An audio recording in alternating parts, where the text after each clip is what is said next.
പ്രിയ സഹോദരങ്ങള് പറഞ്ഞ സാക്ഷ്യം വളരെ സന്തോഷമായി.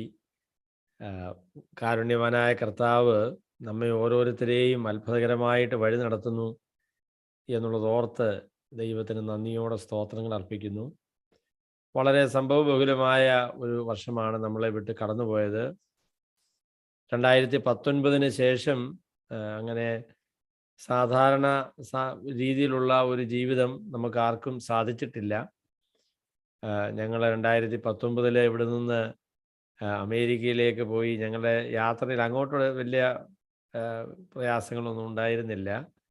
അവിടെ ചെന്നതിന് ശേഷമാണ് കോവിഡിൻ്റെ വലിയ പ്രയാസങ്ങളുണ്ടായത്. അതിനുശേഷം ലോകമെമ്പാടുമുള്ള ആളുകൾക്ക് വലിയ പ്രയാസമായി. ഞങ്ങൾ 2 മാസം കഴിഞ്ഞിട്ട് തിരിച്ചു പോരണം എന്നുള്ള ഒരു ആഗ്രഹത്തോടുകൂടിയാണ് പോയതെങ്കിലും ഞങ്ങൾക്ക് വരാനായിട്ടുള്ള യാതൊരു സൗകര്യവും ഉണ്ടായിരുന്നില്ല. എന്നാൽ ആ കാലത്താണ് നമ്മളുടെ ഈ സൂം എന്ന് പറയുന്ന പരിപാടി ആരംഭിക്കുന്നത്.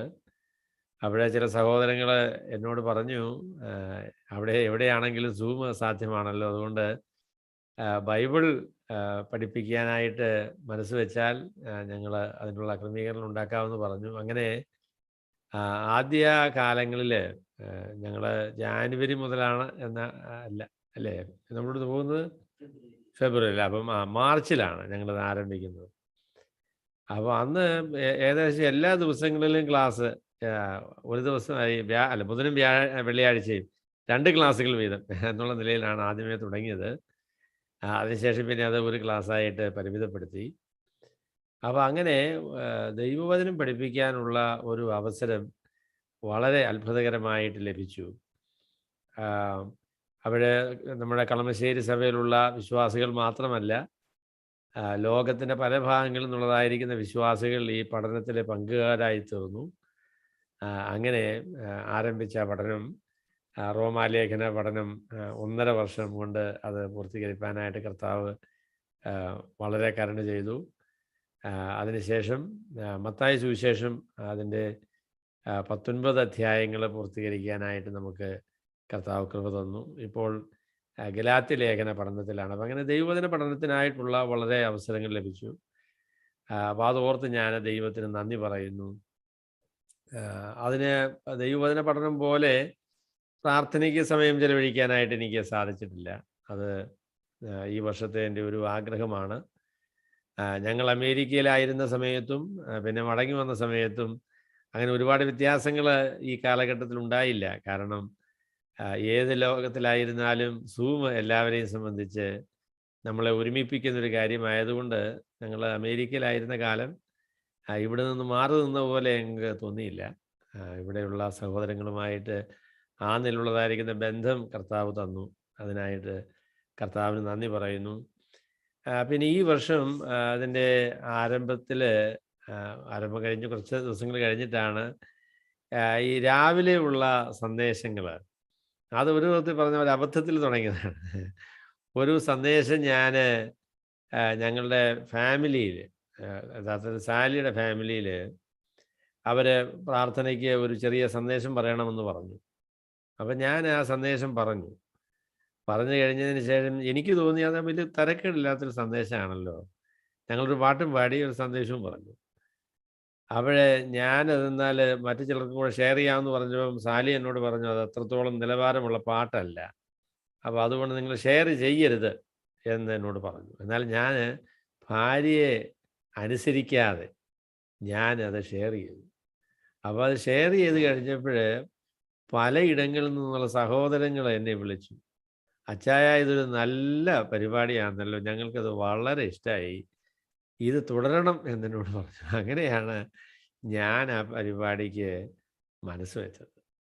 ദൈവത്തിൻ്റെ കാരുണ്യം കൊണ്ട് 75 സങ്കീർത്തനങ്ങൾ അങ്ങനെ പറയാനായിട്ട് ദൈവം വളരെ കരുണ ചെയ്തു. ഈ ദിവസങ്ങളിൽ ചെയ്യുന്നില്ല കേട്ടോ, അത് മറ്റ് ചില അസൗകര്യങ്ങൾ കൊണ്ട് അത് തുടരാനായിട്ട് സാധിച്ചില്ല. പിന്നെ ഒരിച്ചിരി ക്ഷീണവുമായി. എല്ലാ ദിവസവും രാവിലെ 4 മണിക്ക് എഴുന്നേറ്റിട്ടേ അത് പണി ചെയ്യാനായിട്ട് ഒക്കുകയുള്ളായിരുന്നു. അപ്പോൾ അതുകൊണ്ട് അത്രയും പിന്നെ അങ്ങോട്ട് എഴുന്നേൽക്കാനായിട്ട് സാധിച്ചില്ല. അപ്പോൾ അതുകൊണ്ട് ഈ ദിവസങ്ങളിൽ അത് നിന്നുപോയി. എങ്കിലും പഴയ സങ്കീർത്തനങ്ങൾ വീണ്ടും ആവർത്തിച്ച് വരുന്നുണ്ട്. അത് പല പ്രാവശ്യം കേട്ടാലും സങ്കീർത്തനങ്ങളല്ലേ, അത് നമുക്ക് പ്രയോജനം ചെയ്യുന്ന സന്ദേശങ്ങൾ തന്നെയാണ്. അപ്പോൾ ആ നിലയിൽ അതൊരു വലിയ അനുഗ്രഹമായി. അപ്പോൾ അതുകൊണ്ട് ഈ സങ്കീർത്തനങ്ങൾ 150 സങ്കീർത്തനം ചെയ്യണമെന്നുള്ള ആഗ്രഹമുണ്ട് കേട്ടോ. മാത്രമല്ല അത് കുറച്ചുകൂടി വിപുലീകരിച്ച് സങ്കീർത്തനത്തിനൊരു കമൻ്ററി എന്നുള്ള നിലയിൽ അതിനെ രൂപീകരിക്കണം എന്നുള്ളതായിരിക്കുന്ന ആഗ്രഹമുണ്ട്.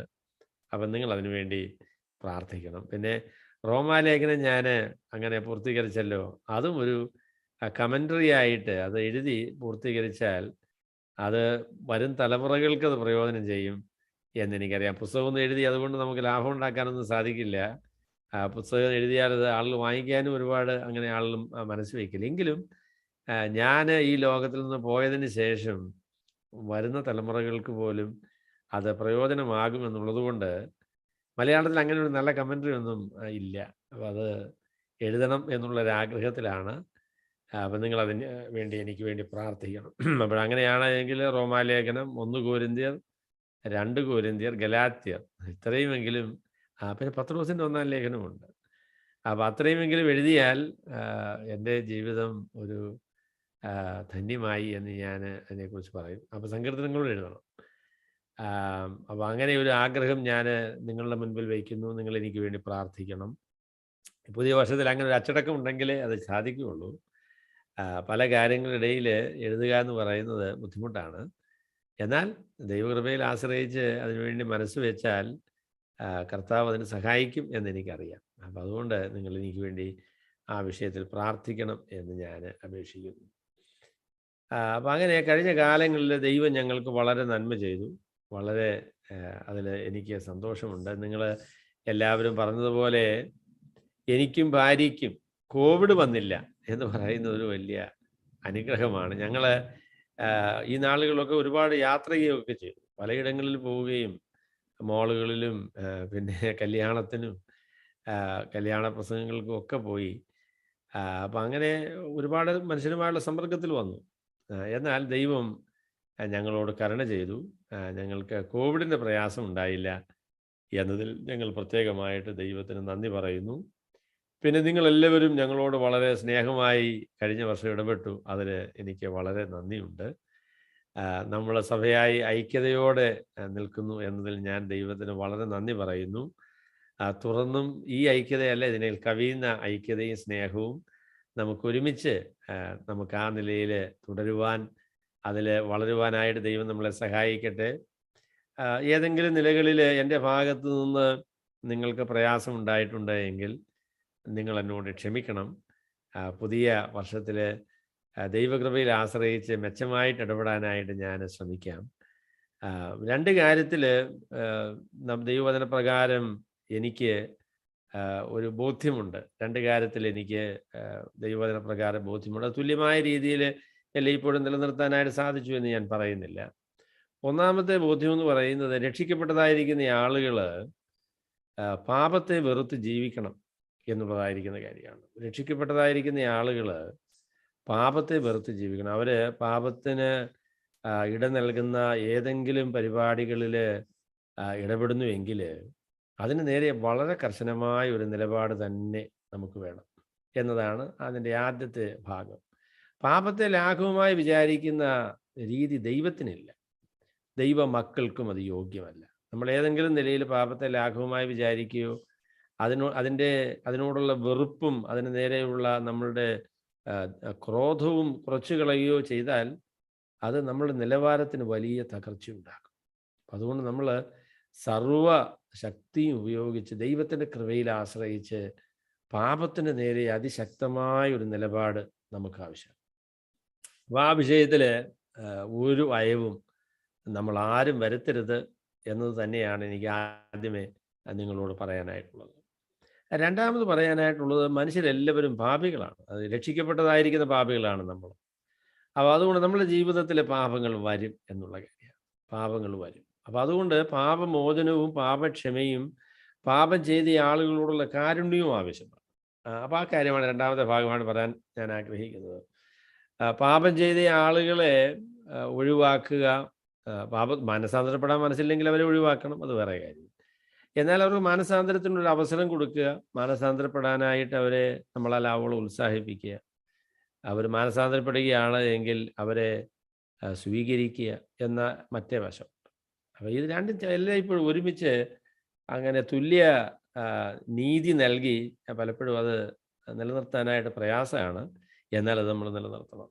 അതിൽ യാതൊരു വിട്ടുവീഴ്ചയും നമുക്ക് സ്വീകാര്യമല്ല. ദൈവവചനത്തിന് സ്വീകാര്യമല്ല, ദൈവത്തിന് സ്വീകാര്യമല്ല.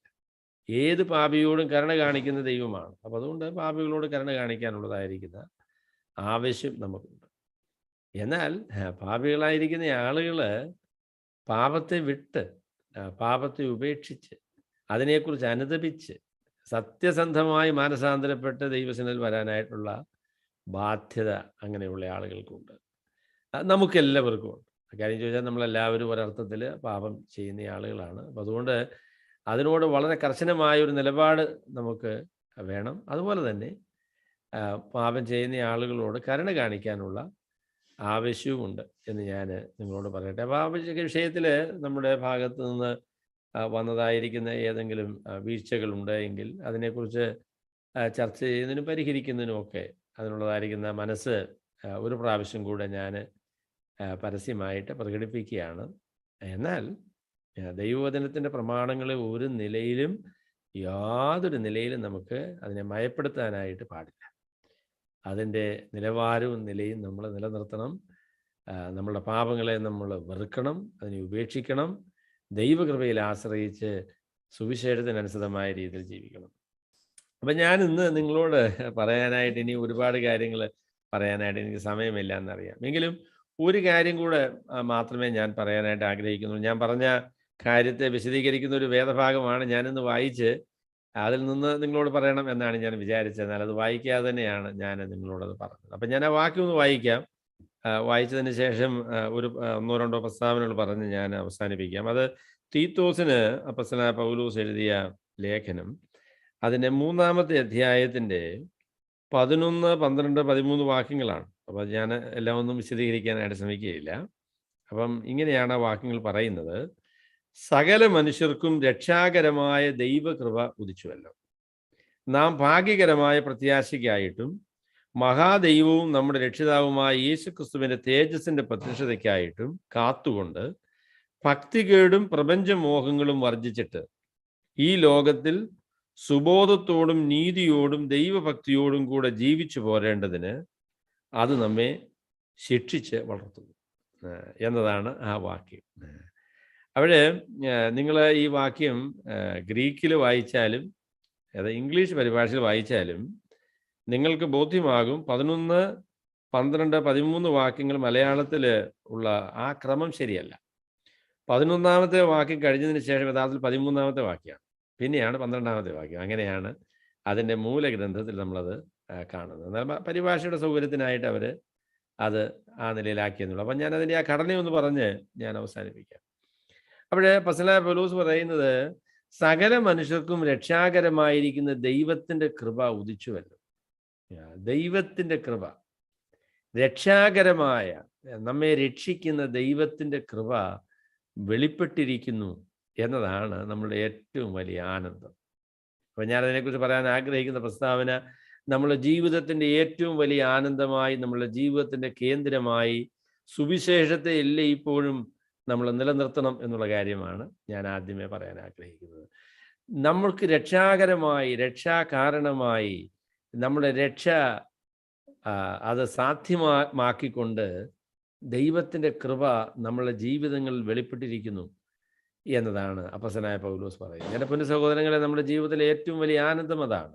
നമ്മുടെ ജീവിതത്തിൻ്റെ ഈ പുതിയ വർഷത്തിലെ ആനന്ദം മറ്റൊന്നും ആകുവാനായിട്ട് നമുക്ക് അനുവാദമില്ല. നമ്മളുടെ ആനന്ദത്തിൻ്റെ കേന്ദ്രം ദൈവത്തിൻ്റെ കൃപ. ദൈവത്തിൻ്റെ കൃപ എന്ന് പറയുന്ന കർത്താവായ യേശുക്രിസ്തുവിൽ കൂടെ വെളിപ്പെട്ട സുവിശേഷമാണ്. നമ്മളെ രക്ഷയ്ക്ക് കാരണമായ രീതിയിൽ നമ്മളെ രക്ഷിക്കുവാനായിട്ട് നമ്മുടെ കർത്താവായ യേശുക്രിസ്തു നമ്മളുടെ പാപങ്ങളെ തൻ്റെ മേൽ ചുമന്നുകൊണ്ട് നമുക്ക് പകരക്കാരനായി കാൽവറിയിലെ കുരിശിൽ നമുക്ക് വേണ്ടി കൊല്ലപ്പെട്ടു. അവൻ 3-ാം നാൾ ഉയർത്തെഴുന്നേറ്റു. അങ്ങനെ നമ്മളുടെ രക്ഷ കർത്താവ് സാധിച്ചിരിക്കുന്നു എന്നുള്ളതാണ് ഈ കൃപ എന്ന് പറയുന്നതാണ്. രക്ഷാകരമായിരിക്കുന്ന ദൈവത്തിൻ്റെ കൃപ വെളിപ്പെട്ടിരിക്കുന്നു എന്നതാണ് നമ്മുടെ ജീവിതത്തിൻ്റെ ആനന്ദം. അപ്പം നമ്മുടെ ജീവിതത്തിൽ സുവിശേഷം നമ്മുടെ ജീവിതത്തിൻ്റെ ആനന്ദത്തിൻ്റെ കേന്ദ്രമായി, നമ്മുടെ ജീവിതത്തിൻ്റെ കേന്ദ്രമായി നമ്മളെല്ലാം ഇപ്പോഴും നിലനിർത്തണം. അല്ലെങ്കിൽ നമുക്ക് സുവിശേഷ കേന്ദ്രീകൃതമായ ഒരു ജീവിതം ഉണ്ടാകും. നമ്മുടെ ജീവിതത്തിൻ്റെ ആനന്ദവും നമ്മുടെ ജീവിതത്തിൻ്റെ സന്തോഷവും വിടുതലും എല്ലാം കർത്താവായ യേശുക്രിസ്തുവിൽ കൂടെ ദൈവം നൽകിയതായ ഈ ദൈവത്തിൻ്റെ കൃപയാണ്. അങ്ങനെ ആ കൃപ പ്രത്യക്ഷപ്പെട്ടു, ആ കൃപ വെളിപ്പെട്ടു, അത് നമ്മളുടെ അടുക്കിലേക്ക് വന്നു, അത് നമ്മളെ രക്ഷിക്കുന്നു, അത് നമ്മളെ വിടുവിക്കുന്നു, അത് നമുക്ക് സ്വാതന്ത്ര്യം തരുന്നു. ദൈവത്തിൻ്റെ അനുഗ്രഹം കർത്താവ് നമുക്ക് നമ്മളുടെ അടുക്കലേക്ക് കൊണ്ടുവന്ന് നമ്മളെ അനുഗ്രഹിക്കുന്നു എന്നുള്ളതായിരിക്കുന്ന കാര്യമാണ് അപ്പോസ്തലനായ പൗലോസ് പറയുന്നത്. രക്ഷാകരമായ ദൈവകൃപ ഉദിച്ചുവല്ലോ. ക്രിസ്തുമസിൻ്റെ സന്ദേശം അതാണ്. നമ്മൾ അതിനെക്കുറിച്ച് ചിന്തിച്ചു. സകല മനുഷ്യർക്കും സന്തോഷകരമായിരിക്കുന്ന ദൈവത്തിൻ്റെ കൃപ അത് പ്രത്യക്ഷപ്പെട്ടു, അത് രക്ഷാകരമായ രീതിയിൽ വെളിപ്പെട്ടു, അത് നമ്മുടെ ഹൃദയങ്ങളിൽ പ്രകാശിച്ചു, അത് വിശ്വസിക്കുവാനുള്ളതായിരിക്കുന്ന ഭാഗ്യം നമുക്ക് ലഭിച്ചു. അങ്ങനെ നാം ദൈവമക്കളായിട്ട് തീർന്നിരിക്കുന്നു. അപ്പം ആ സത്യം, സുവിശേഷത്തിൻ്റെ സത്യം, സുവിശേഷം എന്നുള്ള ദൈവത്തിൻ്റെ കൃപയുടെ ആ നിറവ്, അതിൻ്റെ ആ ക്രമീകരണം, അത് നമ്മളുടെ വിശ്വാസത്തിൻ്റെയും സഭയുടെയും ജീവിതത്തിൻ്റെയും എല്ലാം കേന്ദ്രമായിട്ട് നമ്മൾ നിലനിർത്തണമെന്നുള്ളതാണ് ഞാൻ ഒന്നാമത് നിങ്ങളോട് പറയാൻ ആഗ്രഹിക്കുന്നത്. രണ്ടാമത് അത് പറയുന്നത്, ഈ സുവിശേഷം വരുത്തുന്ന വ്യതിയാനം നമ്മുടെ ജീവിതത്തിൽ നമ്മൾ അനുഭവിക്കണമെന്നുള്ളതാണ് രണ്ടാമത് പറയാൻ ആഗ്രഹിക്കുന്നത്. ഈ സുവിശേഷം നമ്മുടെ ജീവിതത്തെ രൂപാന്തരപ്പെടുത്തുന്നതാണ്. രൂപാന്തരമില്ലാത്ത സുവിശേഷം, രൂപാന്തരമില്ലാത്ത വിശ്വാസം, അത് സത്യവിശ്വാസമല്ല. നമ്മുടെ ജീവിതം ദൈവത്തിൻ്റെ കൃപയാൽ വ്യതിയാനപ്പെടുന്ന ദൈവത്തിൻ്റെ ക്രമീകരണമാണ് സുവിശേഷം. സുവിശേഷം നമ്മളെ ശിക്ഷിച്ച് വളർത്തുന്നു എന്നാണ് അപ്പോസ്തലനായ പൗലോസ് പറയുന്നത്. വളരെ മനോഹരമായിരിക്കുന്ന പ്രസ്താവനയാണ് കേട്ടോ. അതിന് ഈ ശിക്ഷിക്കുക എന്ന് പറയുന്നതായിരിക്കുന്ന വാക്ക്, ഇംഗ്ലീഷിൽ അവരെ ശിക്ഷ എന്നുള്ളതായിരിക്കുന്ന വാക്ക് ആ പരിഭാഷ ഉപയോഗിച്ചിട്ടില്ല. എന്നാൽ മലയാള പരിഭാഷ വളരെ നല്ല പരിഭാഷ. ശിക്ഷിച്ച് വളർത്തുന്നു, ശിക്ഷിക്കുക. പൈഡിയ എന്ന് പറയുന്നത് ബാലശിക്ഷ എന്നാണ് അതിൻ്റെ അർത്ഥം. എന്ന് പറഞ്ഞാൽ ശിശുക്കളെ മാതാപിതാക്കന്മാർ ഉപദേശിച്ചും ശാസിച്ചും പിന്നെ അവരനുസരണക്കേട് കാണിക്കുമ്പോൾ ശിക്ഷിച്ചും ഒക്കെ അവരെ നല്ല നേരായ പാതയിൽ വളർത്തുന്ന ആ പരിപാടിക്കാണ് നമ്മൾ ഈ പൈഡിയ എന്ന് പറയുന്നതായിരിക്കുന്ന പ്രയോഗം. ദൈവത്തിൻ്റെ കൃപ, സുവിശേഷം അതാണ് നമ്മളുടെ ജീവിതത്തിൽ ചെയ്യുന്നത്. ദൈവഹിതപ്രകാരം നമ്മളെ രൂപപ്പെടുത്തി ദൈവത്തിൻ്റെ ഇഷ്ടമനുസരിച്ച് നമുക്ക് നമ്മുടെ ജീവിതങ്ങൾ വ്യതിയാനപ്പെട്ട് പക്വതപ്പെട്ട് പാകപ്പെട്ട് ആ നിലയിൽ ക്രമപ്പെടേണ്ടതിനായിരിക്കുന്ന എല്ലാ ക്രമീകരണങ്ങളും സുവിശേഷത്തിലുണ്ട്. അപ്പം അതിന് അനുയോജ്യമായ രീതിയിലല്ല നമ്മൾ ജീവിക്കുന്നത്. അതിനോട് ചേർന്നുള്ളതായിരിക്കുന്ന ബാലശിക്ഷയും ഈ സുവിശേഷത്തിൻ്റെ ഭാഗമായിട്ടുണ്ട് എന്നാണ് അപ്പോസ്തലനായ പൗലോസ് പറയുന്നത്. അപ്പം ഈ സുവിശേഷത്തിൻ്റെ ഭാഗമായി ലഭിക്കുന്ന ഈ രൂപാന്തരത്തിലെ രണ്ട് കാര്യങ്ങൾ അപ്പോസ്തലനായ പൗലോസ് പറയുന്നുണ്ട്. സുവിശേഷത്തിൻ്റെ രൂപാന്തരമായിട്ട്, സുവിശേഷം നമ്മളുടെ ധൈര്യമാണ്, സുവിശേഷത്തിലാണ് നമ്മളുടെ ആനന്ദം. അതാണ് ഒന്നാമത്തെ കാര്യം. രണ്ടാമത്, ഈ സുവിശേഷം നമ്മളെ വ്യതിയാനപ്പെടുത്തുന്ന, രൂപാന്തരപ്പെടുത്തുന്ന, വിശുദ്ധീകരിക്കുന്ന, നമ്മളെ ശുദ്ധരാക്കി തീർക്കുന്ന, ദൈവഹിതപ്രകാരം രൂപപ്പെടുത്തുന്നതായിരിക്കുന്ന ദൈവത്തിൻ്റെ ക്രമീകരണമാണ്. അപ്പം അതനുസരിച്ചുള്ളതായിരിക്കുന്ന വ്യതിയാനം നമ്മുടെ ജീവിതത്തിൽ വരണം. അതിനായിട്ട് രണ്ട് കാര്യങ്ങൾ അപ്പോസ്തലനായ പൗലോസ് പറഞ്ഞു. ആദ്യമേ പറഞ്ഞു, അദ്ദേഹം പറഞ്ഞത് ഇതാണ്: ഭക്തികേടും പ്രപഞ്ചമോഹങ്ങളും വർജിച്ചിട്ട്, ഭക്തികേടും പ്രപഞ്ചമോഹങ്ങളും വർദ്ധിച്ചിട്ട്. അപ്പോൾ ആദ്യമേ ചെയ്യേണ്ടത് പാപങ്ങളെ ഉപേക്ഷിക്കണം കേട്ടോ. സുവിശേഷം നമ്മൾ വരുത്തുന്നതായിരിക്കുന്ന വ്യതിയാനത്തിൻ്റെ ആദ്യ ഭാഗം പാപത്തെ ഉപേക്ഷിച്ച് ദൈവഹിതപ്രകാരം പാപത്തോടുള്ള വിരക്തി, അതിൽ നിന്നുള്ളതായിരിക്കുന്ന വിടുതൽ, അതിൻ്റെ സ്വാധീനത്തിൽ നിന്ന്, അതിൻ്റെ പ്രവർത്തനങ്ങളിൽ നിന്ന്, ആഗ്രഹങ്ങളിൽ നിന്ന്, താല്പര്യങ്ങളിൽ നിന്നുള്ളതായിരിക്കുന്ന വിമുക്തിയാണ് സുവിശേഷത്തിൻ്റെ രൂപാന്തരത്തിൻ്റെ ഏറ്റവും പ്രധാനപ്പെട്ട ആദ്യ മേഖല. അതാണ്. പാപത്തെ സ്നേഹിക്കുന്ന മനുഷ്യരെ രക്ഷിക്കപ്പെട്ടവരല്ല കേട്ടോ.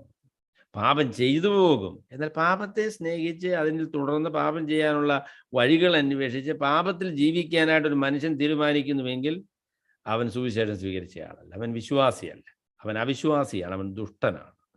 ദൈവമക്കളായിരിക്കുന്ന ആളുകൾ പാപത്തെ വർജിച്ച് ജീവിക്കുന്ന ആളുകളാണ്. വർജിക്കുക എന്നുള്ള വാക്കും വളരെ രസകരമാണ്. പാപത്തെ തള്ളിപ്പറയുക, പാപത്തെ ഉപേക്ഷിക്കുക, അതുമായുള്ള ബന്ധവും യാതൊരു ബന്ധവുമില്ല എന്ന് പ്രഖ്യാപിക്കുക. ആ നിലയിലുള്ള തീരുമാനം സുവിശേഷം നമ്മളിൽ വരുത്തും. അങ്ങനെയുള്ളതായിരിക്കുന്ന ഒരു മനസ്സ് സുവിശേഷം നമ്മൾ വരുത്തും. രണ്ട് കാര്യങ്ങൾ ഈ പാപത്തോടുള്ള ബന്ധത്തിൽ അദ്ദേഹം പറഞ്ഞു. അത് പറഞ്ഞു, ഭക്തികേടും പ്രപഞ്ചമോഹവും. ഭക്തികേട്, അഭക്തി, ഭക്തികേട്, ദൈവഭയമില്ലാതെ ജീവിക്കുക. ഭക്തി എന്ന് പറഞ്ഞാൽ എന്താണെന്നറിയാമോ? ദൈവത്തെ ഭയപ്പെട്ട് നമ്മളുടെ ജീവിതങ്ങളെ ക്രമപ്പെടുത്തുന്നതിനെയാണ് ദൈവഭക്തി എന്ന് പറയുന്നത്. ദൈവത്തെ ഭയമാണ്, ദൈവത്തെ പേടിയാണ്, ദൈവത്തോട് ബഹുമാനമാണ്, ദൈവത്തിൻ്റെ വചനത്തോട് ബഹുമാനമാണ്. അതനുസരിച്ച് ജീവിതത്തെ ക്രമപ്പെടുത്തുവാനായിട്ട് നമ്മളെ തന്നെ സമർപ്പിക്കുന്നു. ദൈവത്തിൻ്റെ പരിശുദ്ധാത്മാവിന് നമ്മളെ വിധേയപ്പെടുത്തുന്നു. അതാണ് ദൈവഭക്തി. അപ്പോൾ ഈ ഭക്തി ചേരാത്ത കാര്യങ്ങളെല്ലാം ഉപേക്ഷിക്കാനായിട്ട് സുവിശേഷം നമ്മളെ നിർബന്ധിക്കുന്നു. ആ നിലയിലുള്ളതായിരിക്കുന്ന സമ്മർദ്ദം സുവിശേഷം നമ്മളെ ജീവിതത്തിൽ ചെലുത്തുന്നു എന്നാണ് അപ്പോസ്തലനായ പൗലോസ് പറയുന്നത്. അപ്പോൾ അഭക്തി, അത് ഭക്തികേട് എന്ന് പറയുന്ന കാര്യം ജീവിതത്തിൽ അത് ഉപേക്ഷിക്കണം. ദൈവഭക്തിക്ക് വിരുദ്ധമായ കാര്യങ്ങളെല്ലാം ഉപേക്ഷിക്കണം. പ്രപഞ്ചമോഹം, ലോകമോഹം, ഈ ലോകത്തിൽ പാപത്തിൻ്റെതായ ഒരുപാട് പരിപാടികളുണ്ട് കേട്ടോ. ഒരുപാട് മോഹങ്ങൾ, ഒരുപാട് അന്യായമായ, മ്ലേച്ഛമായ, മലിനമായ, വികൃതമായ ഒരുപാട് കാര്യങ്ങൾ ഈ ലോകത്തുണ്ട്. ആ മോഹങ്ങളിൽ നിന്നെല്ലാം ദൈവകൃപയാൽ സുവിശേഷം നമ്മളെ സംരക്ഷിക്കുന്നു, അതിൽ നമ്മളെ വിടുവിക്കുന്നു എന്നുള്ള കാര്യമാണ് അപ്പോസ്തലനായ പൗലോസ് പറയുന്നത്. പ്രപഞ്ചമോഹം, പാപത്തിൻ്റെ മോഹം, ലൈംഗികമായ പാപങ്ങൾ, അതിലെ പ്രധാനപ്പെട്ട കാര്യം ലൈംഗിക പാപങ്ങളാണ്. അങ്ങനെയുള്ളതായിരിക്കുന്ന പാപങ്ങളിൽ അകപ്പെടാതെ അതിൽ നിന്ന് ദൈവകൃപയിൽ ആശ്രയിച്ച സമ്പൂർണമായ ഒരു വേർപാട് ദൈവമക്കൾ ആവശ്യമാണ്. ചിന്തയിലും വിചാരങ്ങളിലും ആഗ്രഹങ്ങളിലും പ്രവർത്തനങ്ങളിലും ഇടപാടുകളിലും എല്ലാം വിശുദ്ധി, ലൈംഗികമായ പാപങ്ങളിൽ നിന്ന് വേർപെട്ട് അതുമായി യാതൊരു വിധമായിരിക്കുന്ന ഇടപാടുകളും ഇല്ലാതെ ജീവിക്കാനായിട്ട് സുവിശേഷം നമ്മളെ നിർബന്ധിക്കുന്നു. അത് സുവിശേഷത്തിന് ചേരുന്നതായിരിക്കുന്ന കാര്യമല്ല. സുവിശേഷവും ഈ പരിപാടി ഒരുമിച്ച് പോകുകയില്ല. അങ്ങനെ ഒരു ക്രമീകരണം, അങ്ങനെ ഒരു കാര്യം ഒരു വ്യക്തിയിൽ കണ്ടാൽ അവൻ ദുഷ്ടനാണ്, അവൻ ദൈവ സുവിശേഷവുമായി യാതൊരു വിധമായ ബന്ധമില്ലാത്തയാണ്. ലൈംഗിക പാപങ്ങളൊന്നും മനുഷ്യരുടെ ജീവിതത്തിൽ വരുമെന്നല്ല. എന്നാൽ അതിൽ അങ്ങനെ നിൽക്കുകയും അതിനെ പ്രോത്സാഹിപ്പിക്കുകയും അതിനു വേണ്ടി ജീവിതത്തിലെ പരിപാടികളൊക്കെ സംഘടിപ്പിക്കുകയും ചെയ്യുന്ന ആളുകൾ വിശ്വാസികളല്ല, അവർ ദുഷ്ടന്മാരായിരിക്കുന്ന ആളുകളാണ്. അവരുമായിട്ട് യാതൊരു സംസർഗവും ദൈവമക്കൾക്ക് സാധ്യമല്ല. അവരെ ഈ പ്രപഞ്ചമോഹം, പിന്നീട് ഭക്തിവിരുദ്ധമായിരിക്കുന്ന കാര്യം, ദൈവഭയമില്ലാതെയുള്ളതായിരിക്കുന്ന പെരുമാറ്റം, അതിൽ നിന്ന് നമ്മൾ രക്ഷപ്പെട്ട്, അതാണ് ആദ്യത്തെ ഭാഗമായിട്ട് പറഞ്ഞത്. സുവിശേഷം എന്താ ചെയ്യുന്നത്? സുവിശേഷം ചെയ്യുന്നത് ദൈവത്തിൻ്റെ കൃപ എന്താണ് നമ്മുടെ ജീവിതത്തിൽ ചെയ്യുന്നത്? അത് നമ്മളെ ശിക്ഷിച്ചു വളർത്തുന്നു. ഏത് നിലയിലാണ് അത് നമ്മളെ ശിക്ഷിച്ചു വളർത്തുന്നത്?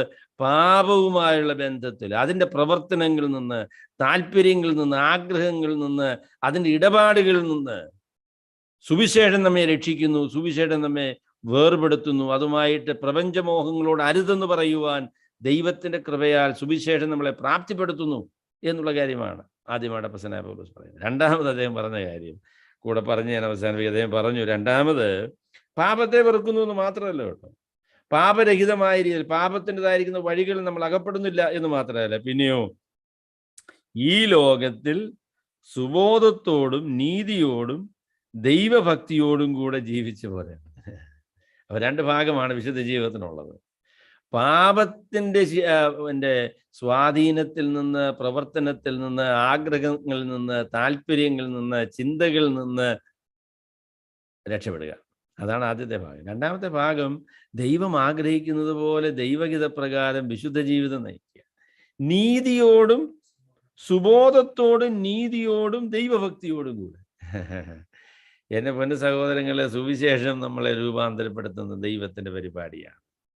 അത് സുബോധം വരുത്തുന്ന കാര്യമാണ്. മനുഷ്യരിപ്പോൾ ചെയ്യുന്ന പാപം എല്ലാം ഭ്രാന്താകും. മനുഷ്യർക്ക് ബോധമില്ലാതെ, യാതൊരു സുബോധവുമില്ലാതെ, വരും വരായികളെക്കുറിച്ച് ചിന്തിക്കാതെ അവർ ആത്മഹത്യാപരമായ പ്രവർത്തനമാണ് പാപം എന്ന് പറയുന്നത്. സുബോധം വന്നു സുവിശേഷം നമുക്ക് സുബോധം വരുത്തും. പാപത്തിൻ്റെ ആ വലിയ മാലിന്യം, അതിൻ്റെ അപകടം, അതിൻ്റെ വലിയ പ്രതിസന്ധികൾ, അതിനെക്കുറിച്ചുള്ളതായിരിക്കുന്ന ബോധം വരും. പാപമൊക്കെ ചെയ്തേച്ച് ഇപ്പോൾ ആൾക്കാർ പറഞ്ഞു ഞങ്ങൾ തകർന്നിരിക്കുകയെന്നല്ലോ. അയ്യോ, ഭയങ്കരമായി പോയല്ലോ. പാപം ചെയ്തേച്ച ആൾ പറയും ഞങ്ങൾ തകർന്നു പോയിരുന്നു. പാപം ചെയ്തതിന് മുമ്പേ അറിയില്ലായിരുന്നല്ലേ? അത് ശരി, അത് കൊള്ളാം. സുബോധമില്ല മനുഷ്യർക്ക്, സുബോധമില്ലാതെ പ്രവർത്തിച്ച് ഉള്ള ഈ ഭ്രാന്തന്മാർ ചെയ്യുന്ന ഉള്ള കാര്യമൊക്കെ ചെയ്തേച്ച് പറയുക, ഞങ്ങൾക്ക് മുറിവേറ്റു, ഞങ്ങൾക്ക് കുഴപ്പമായി, ഞങ്ങൾക്ക് പ്രശ്നമായി, ഒക്കെ പ്രശ്നമായി എന്ന്. അത് കൊള്ളാം. പാപം ചെയ്യുന്ന സുഖാന്ന് വിചാരിച്ചിരിക്കുക അല്ലേ? അതുകൊണ്ട് പ്രശ്നമൊന്നും ഉണ്ടാകില്ലെന്നാണ് നിങ്ങളുടെ വിചാരം, അല്ലയോ? അത് സുബോധമില്ലാത്ത ചിന്താഗതിയാണ്. പാപം ചെയ്തതിന് ശേഷം you will not have the final laugh. പാപം ചെയ്യുന്ന മനുഷ്യന് ലജ്ജയും അതിനോട് ചേർത്തുള്ളതായിരിക്കുന്ന അപമാനവും അത് ജീവിതത്തിൽ വരുത്തുന്നതായിരിക്കുന്ന വലിയ നാശങ്ങളും നഷ്ടങ്ങളും ഇതെല്ലാം അതിൻ്റെ ഭാഗമായിട്ട് കിട്ടുന്നതാണ് കേട്ടോ. ഈ പുതിയ വർഷത്തിൽ നമുക്കത് വേണ്ട. ഈ പുതിയ വർഷത്തിൽ പാപത്തിൻ്റെ ഭയങ്കരമായ ഗുരുതരമായ പ്രത്യാഘാതങ്ങളും പ്രതിസന്ധികളും അത് വരുത്തുന്ന മ്ലേച്ഛതയും അത് വരുത്തുന്നതായിരിക്കുന്ന ലജ്ജയും അപമാനവും എല്ലാം ഉപേക്ഷിച്ച് നീതിയോടെ ജീവിക്കുക. നീതിയോടെ ജീവിക്കുന്ന ഒരു മനുഷ്യന് തല ഉയർത്തി നടക്കാൻ പറ്റും കേട്ടോ. എന്തൊരു അനുഗ്രഹം! ഇന്ന് ചില സഹോദരന്മാരെന്ന് പറഞ്ഞ ആൾക്കാരാണ്, കാണാനില്ല. അവരെ നോക്കുന്നുള്ളേ കാണാനില്ല. അവർ വരത്തുമില്ല, സംസാരിക്കത്തുമില്ല, ഒന്നും പറയത്തുമില്ല, കാണാനില്ല. തലയും കുനിച്ച് അവിടെ എവിടെയൊക്കെ നടക്കുക. വല്ല ആവശ്യമുണ്ടോ? എൻ്റെ പൊന്നു സഹോദരങ്ങളെ, സുവിശേഷം വിശ്വസിക്കുന്നതായിരിക്കുന്ന ദൈവമക്കൾക്കുള്ള അനുഗ്രഹം അവർക്ക് നീതിയോടും വിശുദ്ധിയോടും കൂടെ ജീവിക്കാനായിട്ട് കഴിയുമെന്നുള്ള കാര്യമാണ്. ഈ പുതിയ വർഷത്തിൽ സ്വർഗത്തിൽ ദൈവം അതിനായിട്ട് നമ്മളെ സഹായിക്കട്ടെ. സുബോധത്തോടും നീതിയോടും ഭക്തിയോടും കൂടെ. അയ്യോ, ദൈവഭക്തന്മാരായിരിക്കുന്ന ആളുകൾക്ക് എന്തൊരു വലിയ അനുഗ്രഹമാണ്. സങ്കീർത്തനക്കാരൻ പറഞ്ഞ പ്രസ്താവന ഞാൻ അവസാനിപ്പിക്കും. അദ്ദേഹം പറഞ്ഞു, നീതിമാൻ സിംഹത്തെ പോലെ തല ഉയർത്തി നിൽക്കുന്നയാളാന്ന് പറഞ്ഞു. എന്തൊരു അനുഗ്രഹം അറിയാമോ? നിങ്ങൾ കണ്ടിട്ടുണ്ടോ സിംഹം വരുന്നത്? അത് പറഞ്ഞത് പെൺസിംഹമല്ല കേട്ടോ, ആൺസിംഹം. അതിൻ്റെ ആ കഴുത്തിലുള്ളതായിരിക്കുന്ന ആ രോമം എല്ലാം കൂടി തലയൊക്കെ ഉയർത്തി നിൽക്കുന്ന നിപ്പ് കണ്ടിട്ടുണ്ടോ? അതാണൊരു നീതിമാന്റെയും വിശുദ്ധന്റെയും നിലപാടെന്ന് പറയുന്നതാണ്. He is bold like a lion. He can live life in freedom. സ്വാതന്ത്ര്യത്തിൽ ജീവിക്കാനായിട്ട് ദൈവം അവരെ ധൈര്യപ്പെടുത്തും. അതുകൊണ്ട് സുവിശേഷ കേന്ദ്രീകൃതമായിരിക്കുന്ന ജീവിതം, സുവിശേഷം വരുത്തുന്നതായിരിക്കുന്ന പാപത്തോടുള്ളതായിരിക്കുന്ന വെറുപ്പും അതിലുള്ളതായിരിക്കുന്ന വേർപാടും നീതിയിലും വിശുദ്ധിയിലുമുള്ളതായിരിക്കുന്ന ജീവിതത്തിൻ്റെ സ്വാതന്ത്ര്യവും ഈ പുതിയ വർഷത്തിൽ സ്വർഗത്തിലെ ദൈവം നമുക്ക് ധാരാളമായിട്ട് തരട്ടെ. ആരുടെയും മുൻപിൽ തലകുനിക്കുവാൻ ആവശ്യമില്ലാതെ, ലജ്ജിക്കുവാൻ ആവശ്യമില്ലാതെ, ജീവിതത്തിൻ്റെ സ്വാതന്ത്ര്യം നഷ്ടപ്പെടുത്താതെ, സന്തോഷവും സമാധാനവും, ജീവിതത്തിലെ പ്രതികൂലങ്ങൾ എന്തും വന്നോട്ടെ, നമ്മുടെ ജീവിതം ദൈവഹിത പ്രകാരം ക്രമപ്പെട്ടതാണ് എങ്കിൽ അതിൻ്റെ നടുവിൽ സന്തോഷിക്കുവാനായിട്ട് നമുക്ക് സാധിക്കും. അപ്പം അതിലുള്ളതായിരിക്കുന്ന അനുഗ്രഹീതമായ ഒരു ജീവിതം സ്വർഗത്തിലെ ദൈവം നമുക്ക് തരട്ടെ എന്ന് ഞാൻ ആത്മാർത്ഥമായിട്ട് പ്രാർത്ഥിക്കുകയാണ്. നമ്മൾ 12 മണിയാകാനായിട്ട് പോവുകയാണ്. അപ്പോൾ അതുകൊണ്ട് ഞാൻ എൻ്റെ വാക്കുകൾ അവസാനിപ്പിക്കുന്നു. നമുക്ക് പ്രാർത്ഥനയോടുകൂടെ പുതിയ വർഷത്തിലേക്ക് പ്രവേശിക്കാം. നമുക്ക് പ്രാർത്ഥിക്കാം. ഞങ്ങളുടെ അതിപരിശുദ്ധനായിരിക്കുന്ന കർത്താവേ, ഈ ഒരു വർഷം മുഴുവനും ഞങ്ങളെ പരിപാലിച്ച വലിയവനായ ദൈവമേ, ഞങ്ങൾ ഈ പുതിയ വർഷത്തിലേക്ക് ഞങ്ങളുടെ കാലുകളെ വയ്ക്കുകയാണ്. കർത്താവെ, ഞങ്ങൾ ഒരിക്കലും അറിഞ്ഞിട്ടില്ലാത്ത, ഞങ്ങൾ ഒരിക്കലും നടന്നിട്ടില്ലാത്ത, ഞങ്ങൾക്ക് പരിചയമില്ലാത്ത ഒരു പുതിയ വർഷത്തിലേക്കാണ് ഞങ്ങൾ പ്രവേശിക്കുന്നത്. എന്നാൽ ഒരു കാര്യത്തിൻ്റെ ആരംഭത്തിൽ തന്നെ അതിൻ്റെ അവസാനം അറിയുന്ന, സകലത്തെയും നിയന്ത്രിക്കുന്ന സർവശക്തനായ ദൈവം ഞങ്ങളുടെ കരങ്ങൾക്ക് പിടിച്ചിരിക്കുന്നു. അവൻ ഞങ്ങളുടെ മുൻപിൽ ഞങ്ങൾക്ക് വഴികാട്ടിയായിട്ടുണ്ട് എന്നുള്ളതായിരിക്കുന്ന ധൈര്യത്തിലാണ് കർത്താവെ ഞങ്ങൾ ഈ പുതിയ വർഷത്തിലേക്ക് പ്രവേശിക്കുന്നത്. കർത്താവായ യേശു ക്രിസ്തുവിൻ്റെ അതിപരിശുദ്ധമായ നാമത്തിൽ, സുവിശേഷത്തിൻ്റെ ധൈര്യത്തിൽ, ഞങ്ങളോടുള്ള കർത്താവിൻ്റെ സ്നേഹത്തിൻ്റെ ഉറപ്പിൽ ഈ പുതിയ വർഷത്തിലേക്ക് ഞങ്ങൾ ധൈര്യമായിട്ട് കർത്താവിൽ ആശ്രയിച്ച് ഞങ്ങൾ പ്രവേശിക്കുന്നു. കർത്താവെ, ഞങ്ങളെ കേൾക്കുന്ന, ഞങ്ങളോട് ഒരുമിച്ചായിരിക്കുന്ന സകല ദൈവമക്കൾക്കും ഈ ദൈവികമായിരിക്കുന്ന ധൈര്യം നൽകിയവരെ അനുഗ്രഹിക്കണം എന്ന് ഞങ്ങൾ അങ്ങയോട് പ്രാർത്ഥിക്കുന്നു. ഞങ്ങൾക്ക് എല്ലാവർക്കും ഈ പുതിയ വർഷം ഒരു വലിയ അനുഗ്രഹത്തിൻ്റെ വർഷമാക്കി കർത്താവെ അവിടെ നിന്ന് തീർക്കണമെന്ന് ഞങ്ങൾ അങ്ങയോട് പ്രാർത്ഥിക്കുകയാണ്. കർത്താവിനോട് ചേർന്ന് നടക്കുന്ന, കർത്താവിനെ അധികമധികമായി അറിയുന്ന, ദൈവകൃപയെ അനുഭവിക്കുന്ന, സുവിശേഷത്തിൻ്റെ സ്വാതന്ത്ര്യം അനുഭവിക്കുന്ന, ദൈവകൃപയുടെ മാധുര്യം അനുഭവിക്കുന്ന ആ വലിയ അനുഗ്രഹം ഞങ്ങൾക്ക് തരണമേ എന്ന് പ്രാർത്ഥിക്കുന്നു. ശത്രുവിൻ്റെ നോട്ടത്തിൽ നിന്ന്, അവൻ്റെ ആലോചനകളിൽ നിന്ന്, അവൻ്റെ തന്ത്രങ്ങളിൽ നിന്ന് ഞങ്ങളെ വിടുവിക്കണമേ എന്ന് പ്രാർത്ഥിക്കുന്നു. കർത്താവെ, അവിടുത്തെ വചനത്തോട് വലിയ ബഹുമാനം കാണിപ്പാൻ ഞങ്ങളെ സഹായിക്കണമേ. വചനം വായിക്കുവാൻ, ധ്യാനിക്കുവാൻ, ദൈവവചനം കേൾക്കുവാനുള്ള എല്ലാ അവസരങ്ങളും, പഠിക്കുവാനുള്ള എല്ലാ അവസരങ്ങളും ഉത്സാഹത്തോടുകൂടെ ഉപയോഗിക്കുവാൻ ഞങ്ങൾ ദൈവവചനത്തോട് കാണിച്ച അവജ്ഞയും അവഗണനയും എന്നേക്കുമായി നീക്കം ചെയ്ത് ഭക്തിയോടും ഭയത്തോടും കൂടെ ദൈവവചനത്തെ സ്വീകരിപ്പാൻ ഈ പുതിയ വർഷത്തെ ഞങ്ങളെ സഹായിക്കണമേ. കർത്താവെ, പ്രാർത്ഥനയിലൊക്കെ ഞങ്ങൾക്ക് ഒരുപാട് കുറവ് വന്നിട്ടുണ്ട്. ധാരാളം ഈ പുതിയ വർഷത്തിൽ പ്രാർത്ഥിപ്പാനായിട്ട് ഞങ്ങളെ സഹായിക്കണമേ. ദൈവം അനുഗ്രഹത്തിൻ്റെ കവാടങ്ങൾ ഞങ്ങൾക്ക് വേണ്ടി തുറന്നു വെച്ചിരിക്കുകയാണ്. പക്ഷെങ്കിൽ ഞങ്ങൾ അത് സ്വീകരിക്കാനായിട്ട് അവിടെ അടുക്കിലേക്ക് വരുന്നില്ലല്ലോ. അത് ഞങ്ങൾക്ക് ഈ പുതിയ വർഷത്തിൽ സംഭവിക്കാതെ ധാരാളം പ്രാർത്ഥിക്കുവാനായിട്ട് ഞങ്ങളെ സഹായിക്കണമേ എന്ന് പ്രാർത്ഥിക്കുന്നു. ദൈവത്തിൻ്റെ സഭ വിശുദ്ധിയിലും ദൈവകൃപയിലും ഐക്യതയിലും സ്നേഹത്തിലും ഒരുമിച്ച് നിൽക്കുവാനായിട്ട് ദൈവം ഞങ്ങളെല്ലാവരെയും സഹായിക്കണമേ എന്ന് ഞങ്ങൾ പ്രാർത്ഥിക്കുന്നു. അയ്യോ, പാപത്തിൻ്റെ വലിയ മ്ലേച്ഛത എത്രയോ ഭയാനകമായ കാര്യമാണ് കർത്താവേ. അനേകം ആളുകൾ ദൈവഭയമില്ലാത്തവരായിട്ട് ഈ ലോകത്തിൽ ജീവിക്കുന്നു. വിശ്വാസികൾ എന്ന പേരുള്ളവർ പോലും അങ്ങനെയുള്ള വലിയ കെടുതിയിലകപ്പെട്ടിരിക്കുന്ന കർത്താവേ. ദൈവസഭകൾക്ക് വലിയ ക്ഷീണം വന്നിരിക്കുന്നു ദൈവമേ. കഴിഞ്ഞ നാളുകളിൽ കർത്താവെ, ഞങ്ങൾ പല സഭകളെയും പരിശോധിച്ചപ്പോൾ ഒരുപാട് വീഴ്ചകളും ഒരുപാട് പരാജയങ്ങളും അനേക ജീവിതങ്ങളിലുണ്ട് എന്ന് ഞങ്ങൾ കാണുന്നു കർത്താവെ. ഞങ്ങൾക്കും അതുകൊണ്ട് കർത്താവെ, ഈ പുതിയ വർഷത്തിൽ ഒരു വലിയ ഉണർവും ഉത്സാഹവും ദൈവകൃപയും കർത്താവെ, ധാരാളം വിനയവും ദൈവസന്നിധിയിലുള്ളതായിരിക്കുന്ന ദൈവത്തോടുള്ള വലിയ വിധേയത്വവും പ്രാർത്ഥനയും ദൈവസന്നിധിയിൽ ദൈവഹിതപ്രകാരം ജീവിക്കുവാനുള്ള വലിയ ഉത്സാഹവും ഈ പുതിയ വർഷത്തിൽ തന്ന് ഞങ്ങളെ അവിടെ നിന്ന് അനുഗ്രഹിക്കണമേ എന്ന് പ്രാർത്ഥിക്കുന്നു. വല്ലാത്ത കാലത്താണ് കർത്താവെ ഞങ്ങൾ ജീവിക്കുന്നത്. അവിടുത്തെ കൃപയും കരുണയും ഞങ്ങളെ പൊതിഞ്ഞുകൊള്ളണമേ എന്ന് പ്രാർത്ഥിക്കുന്നു. ദൈവകൃപയാൽ ഞങ്ങളെ അനുഗ്രഹിക്കണം എന്ന് ഞങ്ങൾ അങ്ങയോട് അപേക്ഷിക്കുന്നു. ക്ഷമിക്കുവാൻ, പൊറുക്കുവാൻ കർത്താവെ, ഞങ്ങൾ അനുദപിക്കുവാൻ, മാനസാന്തരപ്പെടുവാൻ, വന്ന തെറ്റുകളൊക്കെ തിരുത്തി ദൈവസന്നിധിയിൽ ഞങ്ങൾ മാനസാന്തരപ്പെടുവാൻ ഞങ്ങളെ സഹായിക്കണമേ. ദൈവകൃപ ധാരാളം അനുഭവിക്കുവാൻ ഞങ്ങളെ സഹായിക്കണമേ. സുവിശേഷം പറയുവാനുള്ള ധൈര്യം ഞങ്ങൾക്ക് തരണമേ കർത്താവെ. ചില സാക്ഷ്യങ്ങൾ ഞങ്ങളത് കേട്ടല്ലോ കർത്താവെ. അവർ ധാരാളം സുവിശേഷം പറഞ്ഞു എന്ന് കേട്ട് എത്രയോ അനുഗ്രഹീതമായ കാര്യമാണ്. ഈ പുതിയ വർഷത്തിൽ അങ്ങനെയുള്ള അവസരങ്ങൾ ഞങ്ങൾക്ക് തരണമെന്ന് പ്രാർത്ഥിക്കുന്നു. നല്ല ധൈര്യം ഞങ്ങൾക്ക് തരണം എന്ന് ഞങ്ങൾ പ്രാർത്ഥിക്കുന്നു. സഭയായി ഞങ്ങളെ ആ നിലയിൽ അനുഗ്രഹിക്കണമേ. ഞങ്ങളുടെ പല സഹോദരങ്ങളും നോർത്ത് ഇന്ത്യയിലും മറ്റും പ്രവർത്തിക്കുന്നുണ്ട് കർത്താവെ. അവരെ ഓർത്ത് പ്രാർത്ഥിക്കുവാൻ, ഞങ്ങൾ നോർത്ത് ഇന്ത്യയിലൊക്കെ സന്ദർശനത്തിനായി കടന്നു പോകുവാൻ, സുവിശേഷത്തിന് വേണ്ടി വലിയ തീരുമാനങ്ങൾ എടുക്കുവാൻ, സമർപ്പണം ഉള്ളവരായി തീരുവാൻ അവിടെ ഞങ്ങളെ സഹായിക്കണം എന്ന് ഞങ്ങൾ പ്രാർത്ഥിക്കുന്നു. അവിടുന്ന് തന്ന ഈ പുതിയ വർഷത്തിനായിട്ട് ഞങ്ങൾ നന്ദിയോടെ അങ്ങേ സ്തുതിക്കുന്നു. 2022 കർത്താവെ, ഞങ്ങൾ ഈ പുതിയ വർഷത്തിലേക്ക് പ്രവേശിച്ചിരിക്കുന്നു. നന്ദിയോടും ദൈവ കൃപയിലുള്ള ധൈര്യത്തിലും അവിടുത്തെ സന്നിധിയിൽ ഞങ്ങൾ ഈ പുതിയ വർഷത്തെ സ്വീകരിക്കുന്നു. സകല അനുഗ്രഹത്തിനായിട്ട് നന്ദിയോടെ സ്തോത്രം. കർത്താവായ യേശുക്രിസ്തുവിൻ്റെ വിലയേറിയ നാമത്തിൽ തന്നെ. അവിടെ സഹോദരങ്ങൾ, നിങ്ങൾ ഈ വീഡിയോ ഒന്ന് ഓൺ ചെയ്യുകയാണെങ്കിൽ നമുക്ക്